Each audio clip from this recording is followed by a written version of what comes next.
Stephanie, how are you today? I'm doing fantastic. Thank you so much. How are you? I'm doing really well. Thanks for asking. Thank you so much for being on today.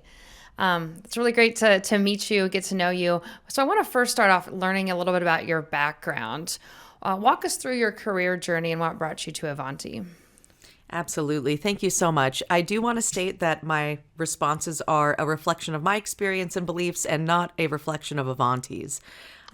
I attended University of California, Santa Cruz and obtained a bachelor's of art degree in film and digital media.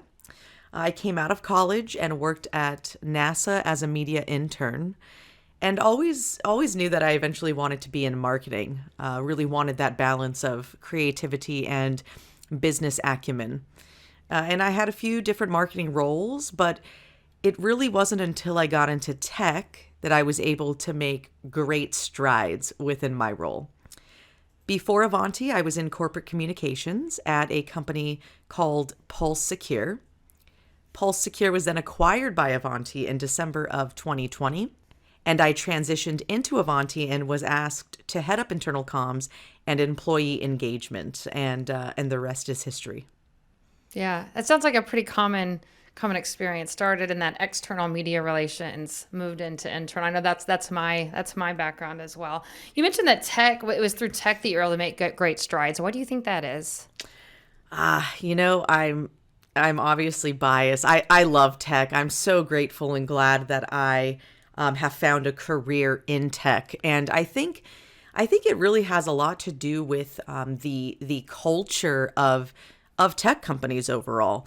There's just this culture of, for the most part, of open-mindedness, innovation, right? Coming with ideas and really being able to be heard and be creative. That's not to say in other industries that that's not the case, but in my experience, once I got into tech, it was just a game changer for me in my career, and I've been able to really thrive in the industry and within my role in marketing. Tell me about your current role as director of employee engagement marketing at Avante. What do you do there? Yes, definitely. So my role as director of employee experience marketing, it's really one of the most human-centric roles I have ever had and been a part of. And what I mean by that is I wake up every day with Avanti employees' needs and desires top of mind. I'm able to work with Avanti teams globally to make decisions, right, based on how our employees can, need, and want to perform tasks. So it's really about being a really good listener. And it's a mindset day to day is, again, coming ready to learn and to tune in to what our employees are experiencing. Now, from a project perspective, within my role, my team owns employee engagement strategy, internal employee campaigns, and we work collaboratively with different teams on how, what, and why we communicate to employees. Part of my role also is helping to balance executive and leadership voices while delivering the best employee experience, right? So really balancing those two areas. All right, I've got a lot of questions about that, so I'm going to move us into our first segment called Story Time. Welcome to Story Time. Story Time. Story Let Time. me tell you a story. I want to take a totally different direction though first. Okay. Stories is what you say you do some of the best, right? Some of your best work. You do it at your in your current role. You've done it in your past roles. You've handled internal communications for thousands of employees. And just so our listeners know, you're a published horror author. I am a huge horror genre fan. Huge. I've grown up watching every possible horror movie from a very young age. So let's start with this question. Why do you love to tell stories? And then I want to talk about your books that you've published. Absolutely. Yeah, so stories are what resonate with people. When we tell stories and we tell them effectively and tell them well, we are really able to tap into people's emotions, right? And their values. And that kind of goes back to being human centric. So I'm a firm believer that stories, they resonate most and influence people and influence behaviors. And I think that that's across the board, right? Whether you're reading a fiction novel or you're telling a story within an organization, right, about a customer or an employee, it's really how we are crafting those stories that resonate most with people. What are some key components of good storytelling? Absolutely. So, I think some of the key components really there always has to be some kind of conflict, right? Like no matter what, whether that's, and again, if we're talking fiction writing, nonfiction, even within organizations, right? A conflict is key because then we're able to find out how the characters in that story work to resolve that conflict. And that conflict in fiction or in horror writing obviously can be something quite scary, right? But in an organization, we are solving for pain points for our customers, right? Depending on the solution sets that we're offering to customers. And those pain points are essentially conflicts, right?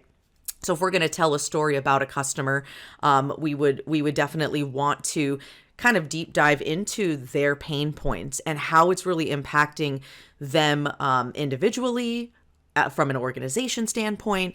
And that's similar with employees as well, right? We can basically find out and hear and listen to employees about some of their experiences in their day to day. That's kind of what our team does, is understanding.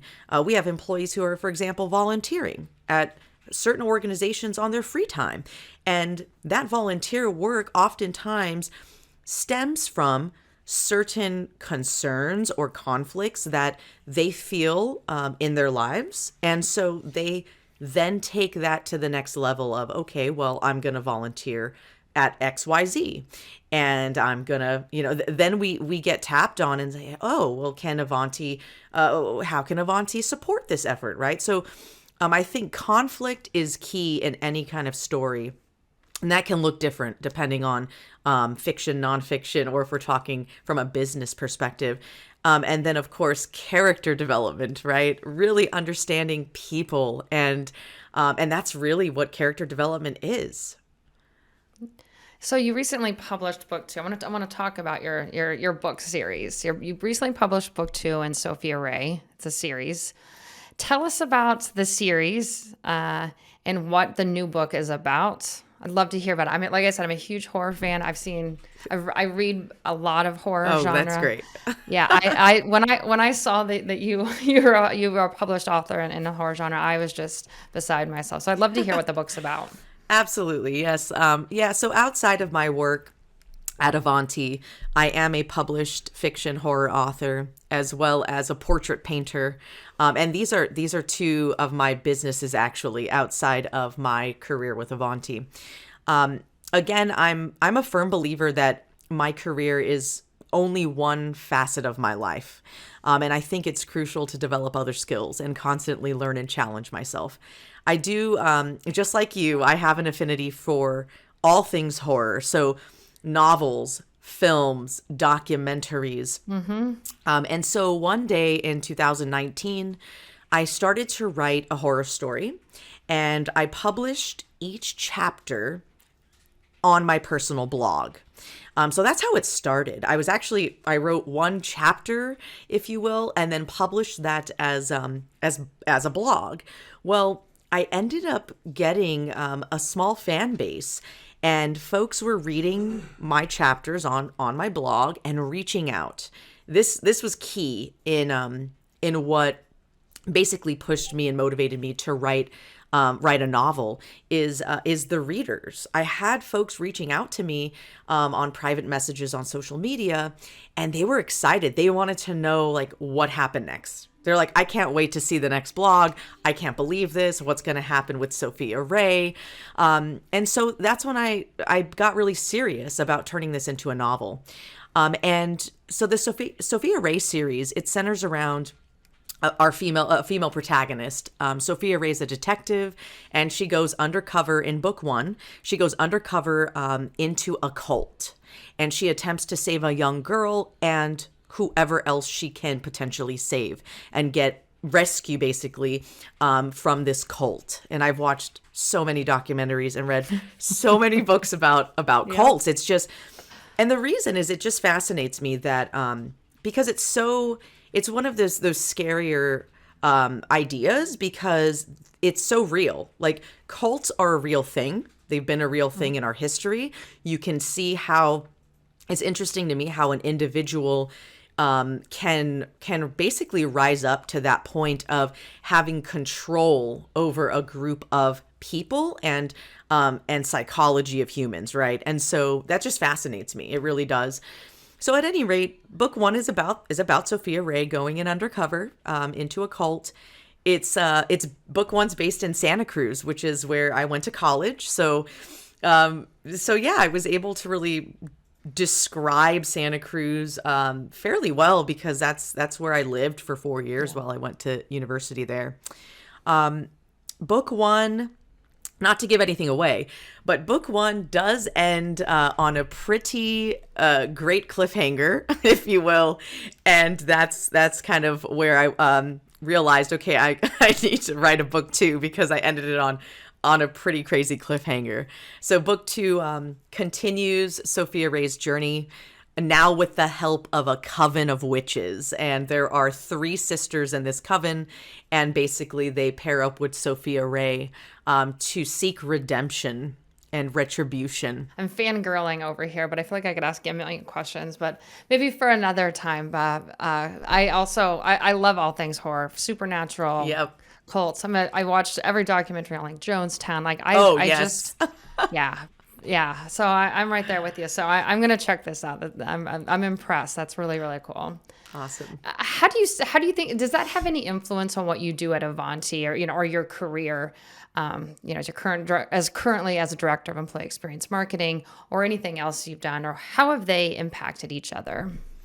Yeah, that's a great question. It's interesting because writing horror novels and having a career in marketing may not seem like there's a lot of relationships there, right? And connections, but connections can definitely be made. So first, it kind of comes back to my core values in terms of, again, challenging myself and constantly learning new things and not being afraid to take calculated risks. And really, when writing my 2 novels, as well as entering into my role as director of employee engagement, I really take these values to heart and apply them in all areas of my life, in terms of writing, in terms of my role at Avanti. Also, having a career in marketing has really helped my author career in terms of having both that creative mindset and that business knowledge as well. I've met other indie authors who they have a tough time with the marketing side of things. It doesn't come necessarily natural to them in terms of their author career. So really, as an author and as an artist, it's been crucial to learn marketing skills. And for me, it's really helped to develop my reputation as both an artist and an author. And it also kind of works the other way around as well. My fiction writing, it definitely continues to work out my creative muscles and really develop my creative muscles. And this comes in handy in my role at Avanti in terms of creative thinking, actually taking the time to just sit and think. This is something I've learned very recently in my life. And literally, I mean sitting and thinking, like in a quiet place, no technology. And I've learned this in writing. Sometimes you just have to sit there and not talk to anyone, not be listening to anything, just to kind of be there with your thoughts. I've learned that in writing novels, and now it's really become useful in my role at Avanti as well, because that's really what stems innovative ideas, right? That's where innovative ideas come from, is when you're actually just sitting and thinking about a particular project in mind. Great. I'm going to move into our next segment called Getting Tactical. I'm trying to figure out tactics, and to be perfectly honest, I didn't have You to own worry the about internal tactics. communications global strategy at Ivanti. Can you walk us through the process of running a big global function like that? Running a global function really starts with my mindset, right? I really do believe that, and it's really a mindset that all Ivanti employees, including our executive leaders and senior leaders, are our customers as internal comms professionals, right? So in any company, as an internal comms professional, your customer, those are all all the employees at that company. And in any organization, the customer relationship is top priority, right? So organizations today, I believe they're truly realizing that employees are also customers, and there's a direct correlation to the employee experience and the customer experience. Now, in terms of supporting leaders and employees at Ivanti, a core component in what we're doing day to day is, and I said it earlier, is active listening. And I continue to emphasize this because it's such a crucial part of being an internal comms professional, but also being successful as an internal comms professional. That's just such a great call out. I just want to emphasize to folks listening that, when you're internal comms, you need to understand the needs of your customers, which are the employees. Just Right. as the employees need to understand the needs of the paying customers to create better products. That's exactly what we do. So thank you for calling that out. And I agree with you that the customer and employee experience have a direct impact on each other.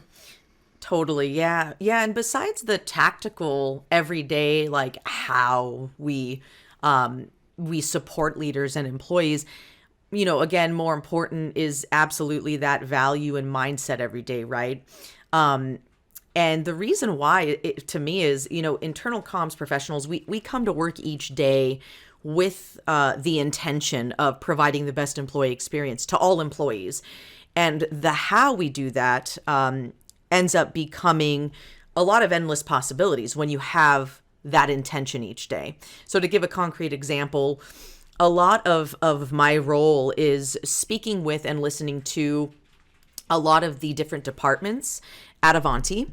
And another piece is the continuous building of relationships with employees and executive leaders. I think that's super important is, that relationship building is what allows us as internal comms experts to connect the dots and to the bigger picture and to help others within the organization understand those connections. I think that's key. We are then able to build out strategies and internal initiatives, employee engagement campaigns with purpose because of those listening tactics and because of those relationships that are being built day by day. You mentioned leaders, and earlier you had mentioned, speaking in a leader voice. Will you talk about your process or how you go about supporting leaders and learning their voice? Yeah, absolutely. I think, really the key is to continuously foster relationships with executives and leaders. And that really looks like connecting with them, on a weekly basis and offering them counsel, but also listening to their needs as well.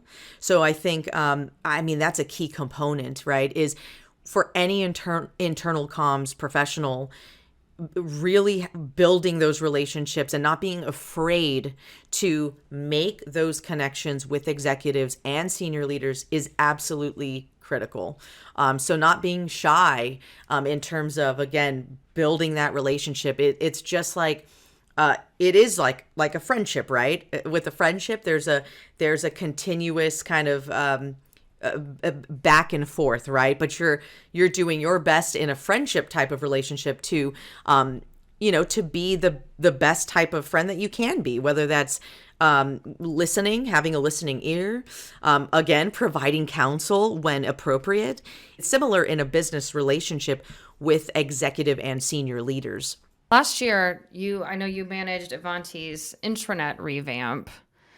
Can you talk about how you worked across the organization to get that going and get it implemented?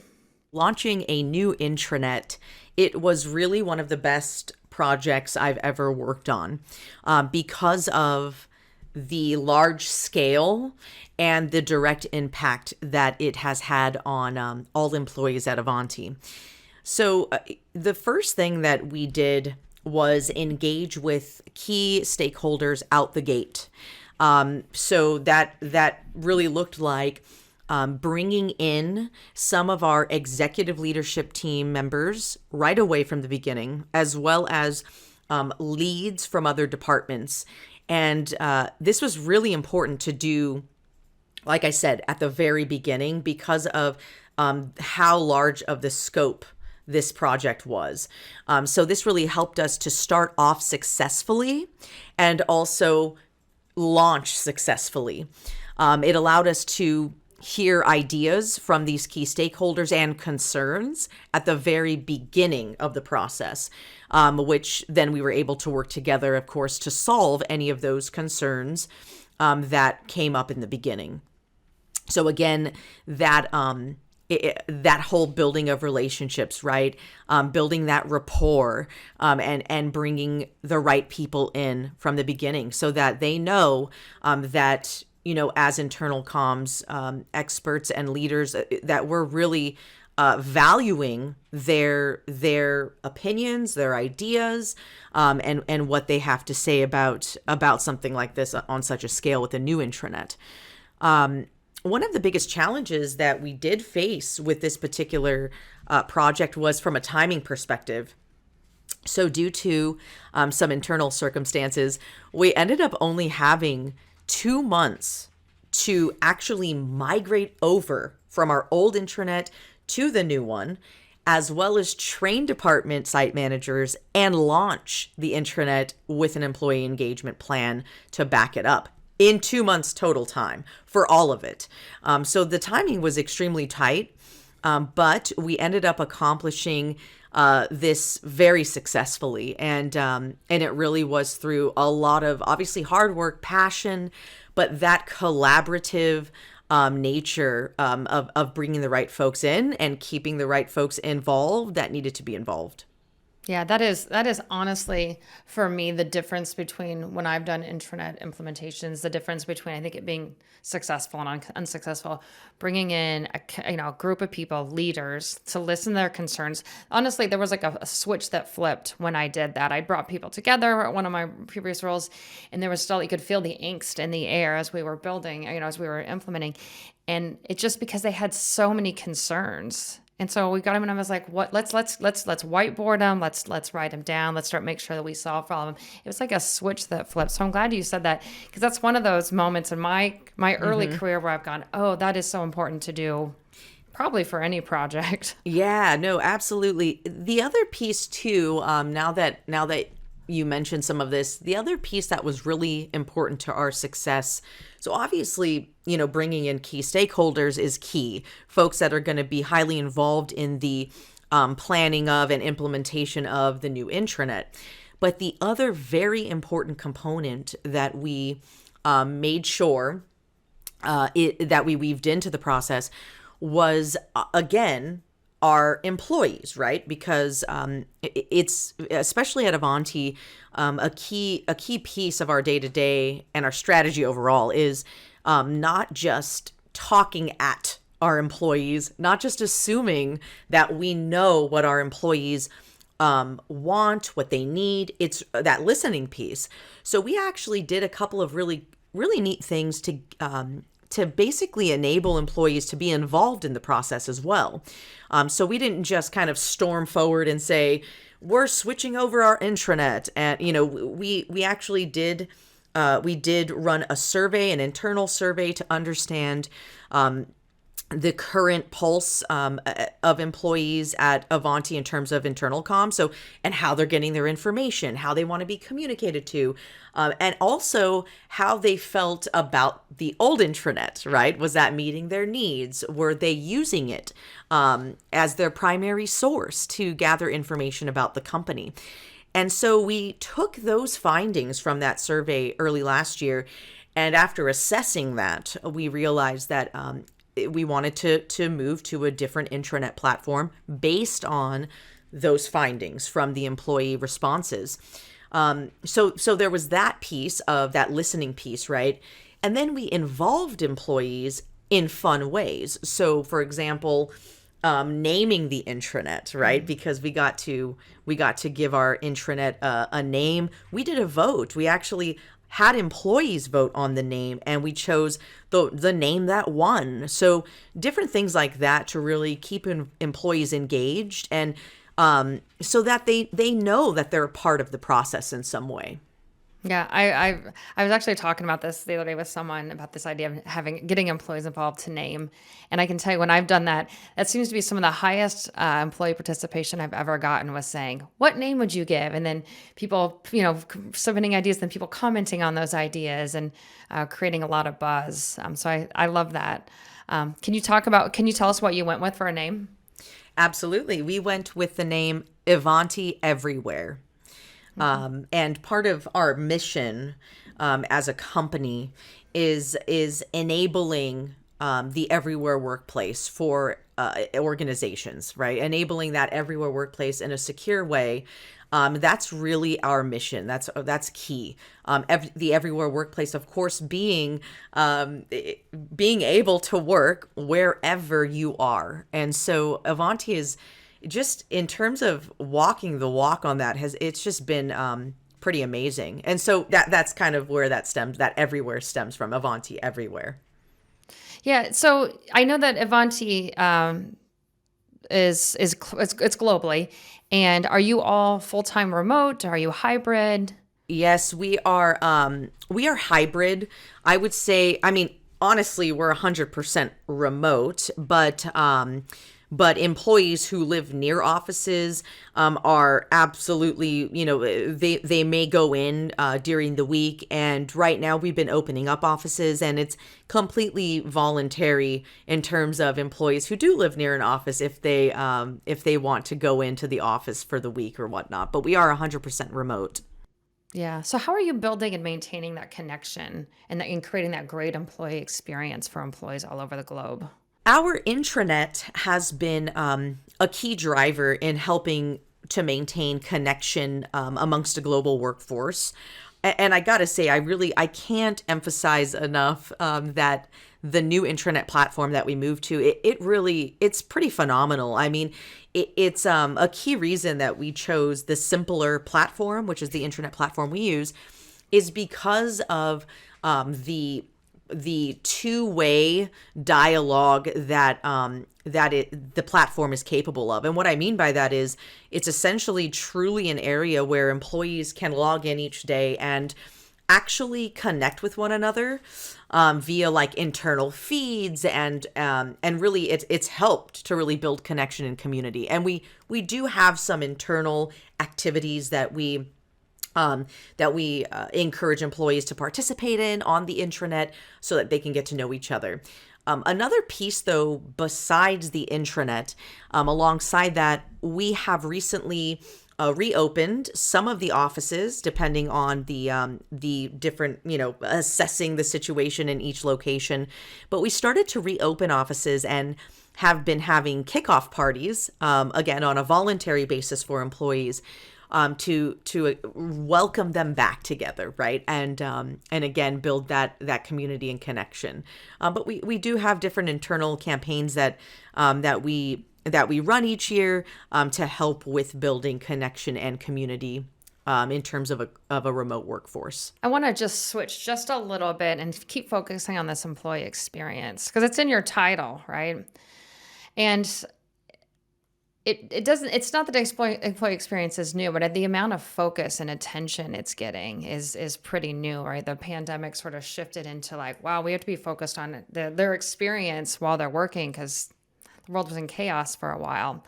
So I want to first start off by understanding how do you define employee experience? What an employee really feels when they are at an organization, when they're working at an organization in their specific role. And for every employee, that's obviously going to be different, right? But it's really about how are you feeling when you get up each day and you are going to work and in your role, right?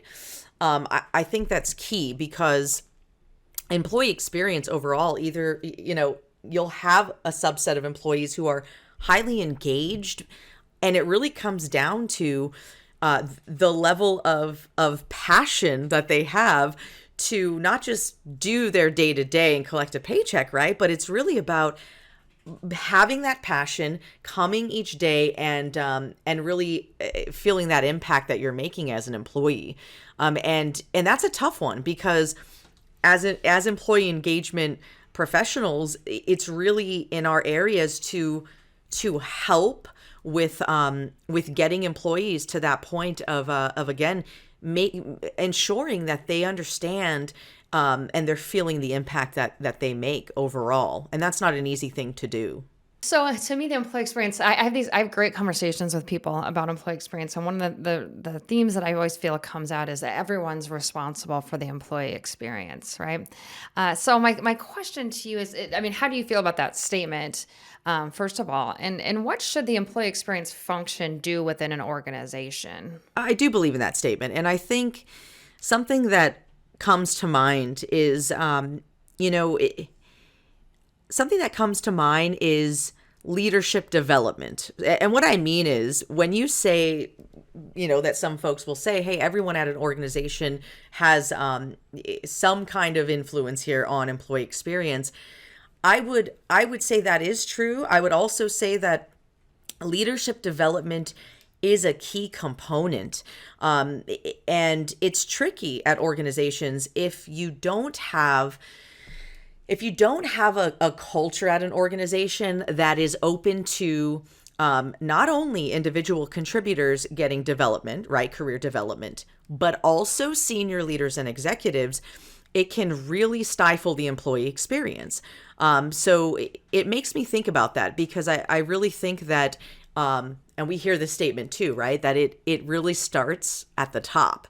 And it really does. It really does. Now, as employee experience teams and professionals, I think it's our job as employee experience professionals to continuously provide counsel to an organization, to the leaders in the organization on, what is going to help to develop the best employee experience. And I think leadership development, that's a big one because, when you have buy-in from executives and senior leaders to develop themselves, right? And that might be, of course, with the help of our HR department and the employee experience teams in terms of like a learning path, right?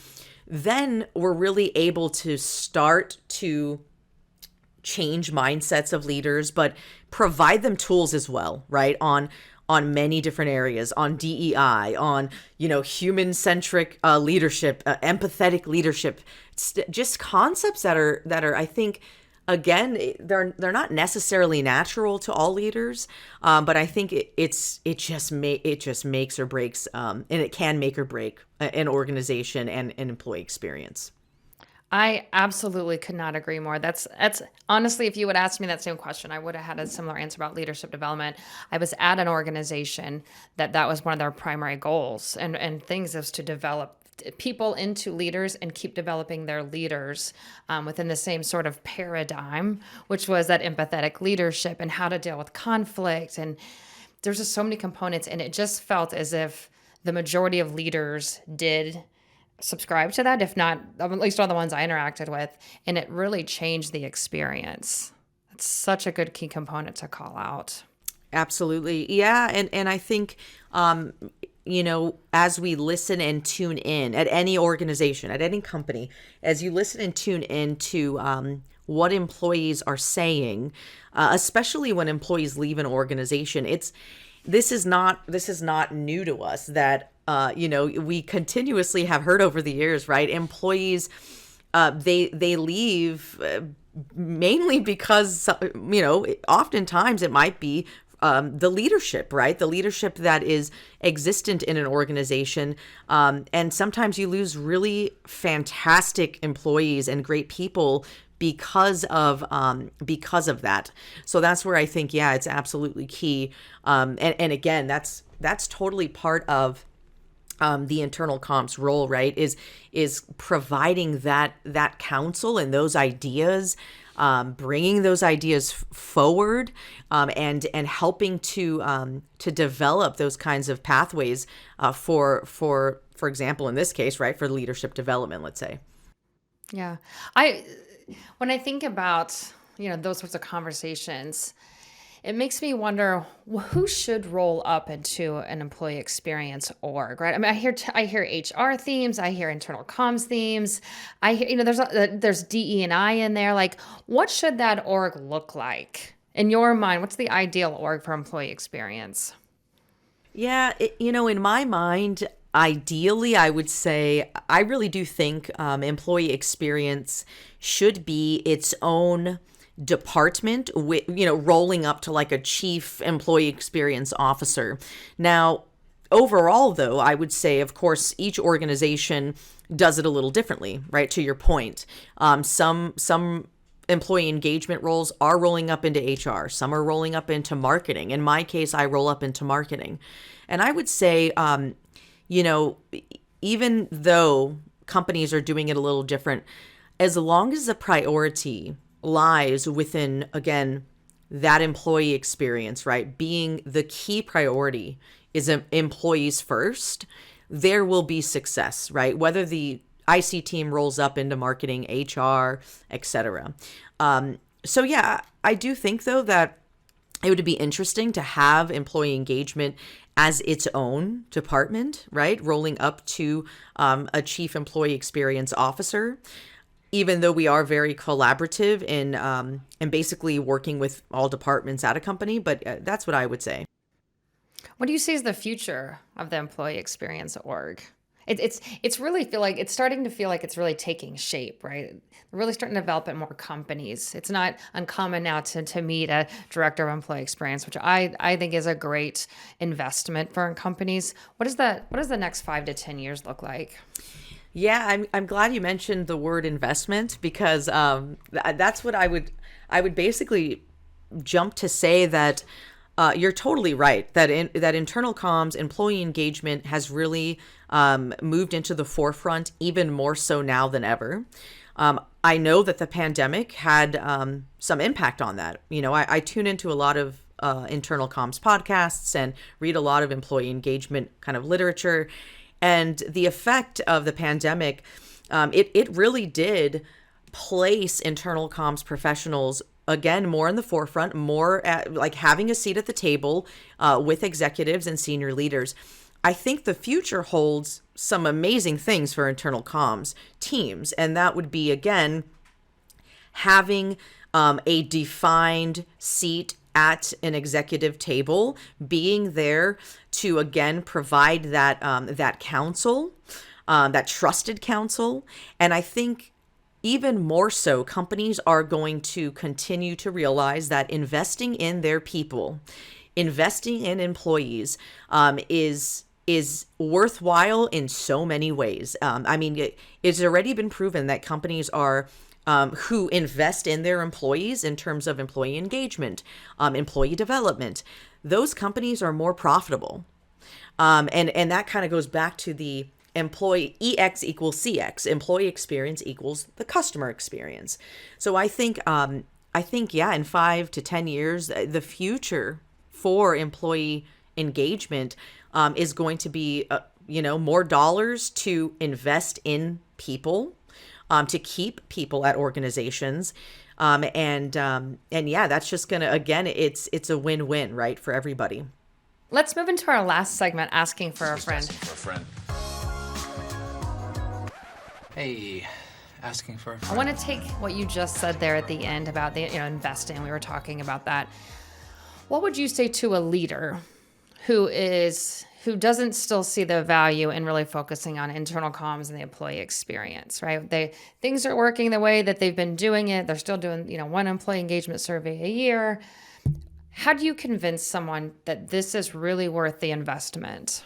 Honestly, I would convince and influence using data, and maybe that sounds like a boring answer at first, but in my experience now with employee engagement and internal comms, and with influencing leaders, right, senior leaders, executive leaders, data is really key, and it's very telling.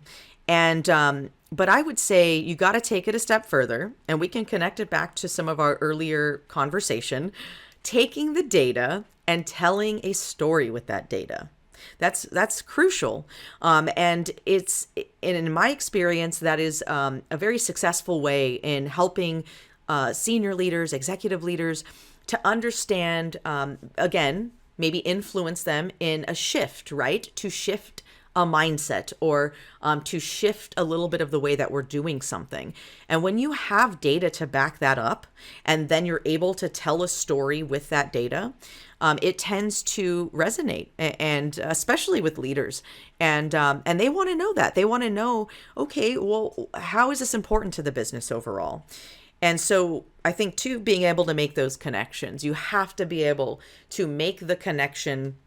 And it's not always easy, but you have to be able to make the connection to the business goals, right? The larger business goals. Like, okay, this is how employee engagement and investing in our people, how it's shown to impact the bottom line, because it does impact the bottom line.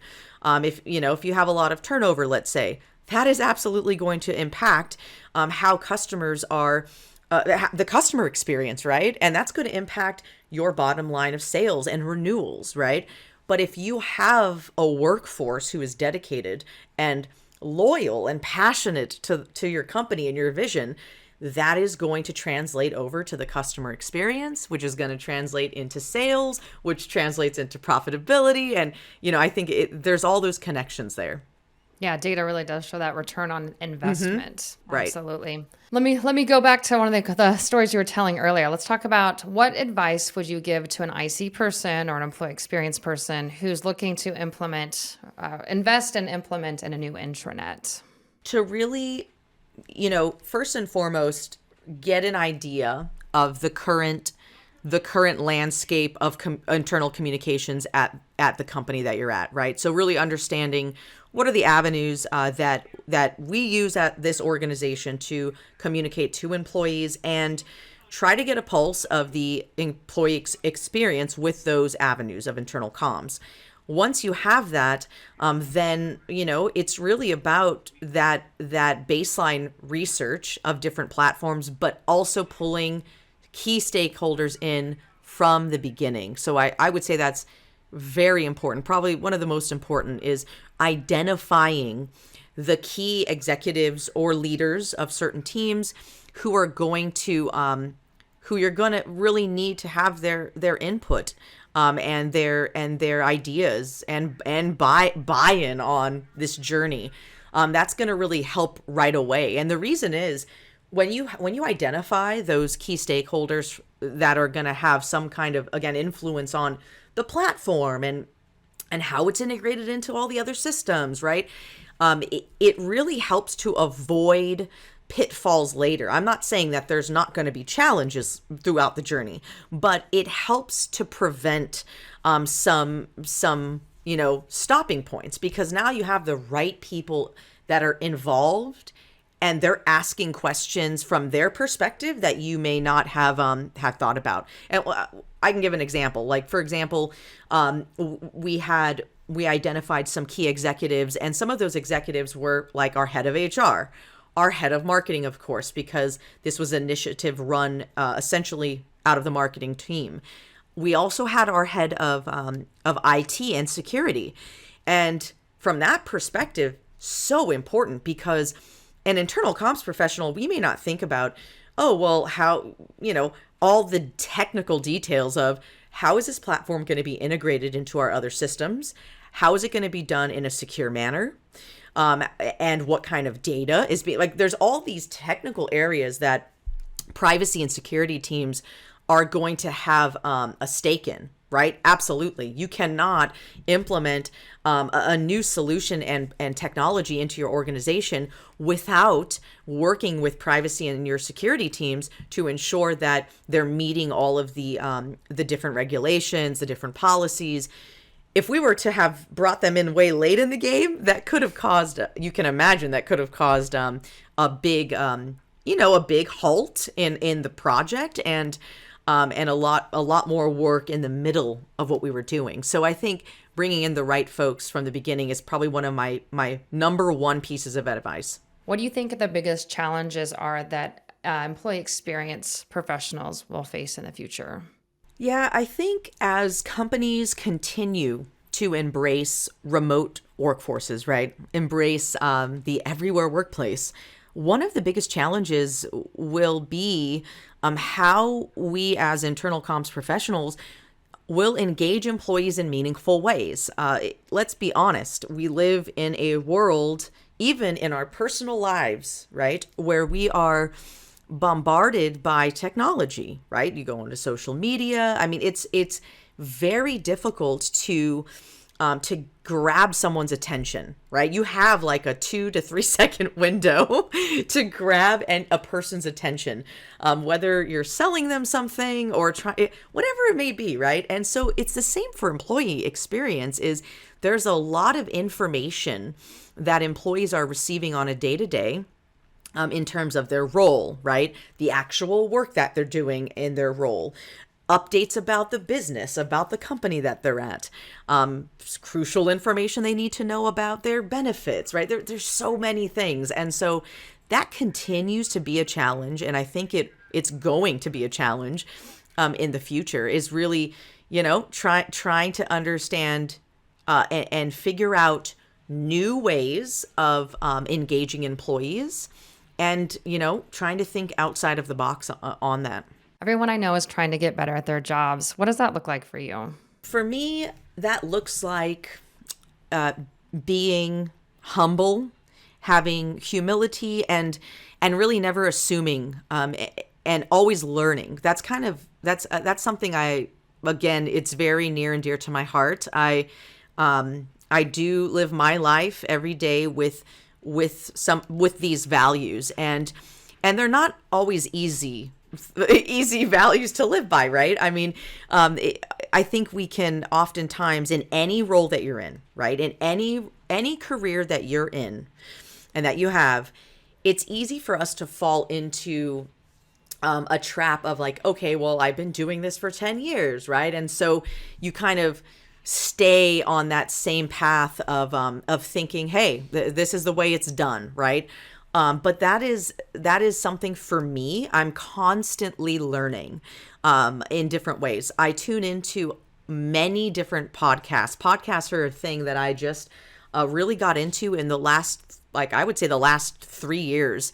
I never was a person to tune into podcasts. And let me just say, I mean, I am not kidding. Like if I'm on a walk, if I'm taking a shower, if I'm getting ready, whatever it may be, I will take those minutes to just be a sponge.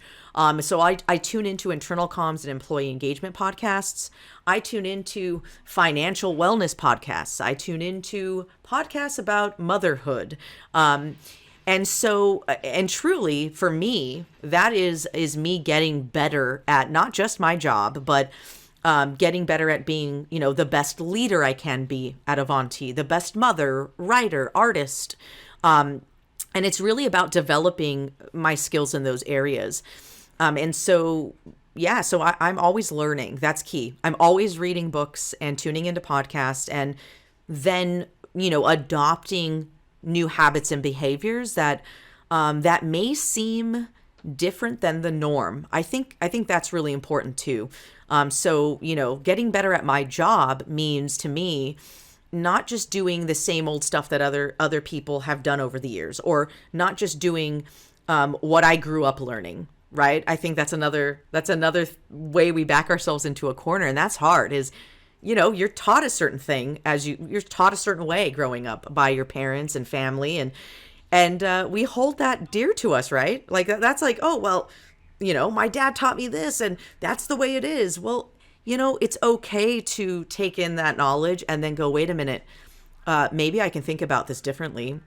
So yeah, I think that's key, is being open-minded and willing to do things differently. Stephanie, this has been a lot of fun. Before I let you go, would you let our listeners know where they can find you, and if there's anything else you want them to know? Absolutely. Yes, listeners can connect with me on LinkedIn. So you can find me on LinkedIn, Stephanie Briggs.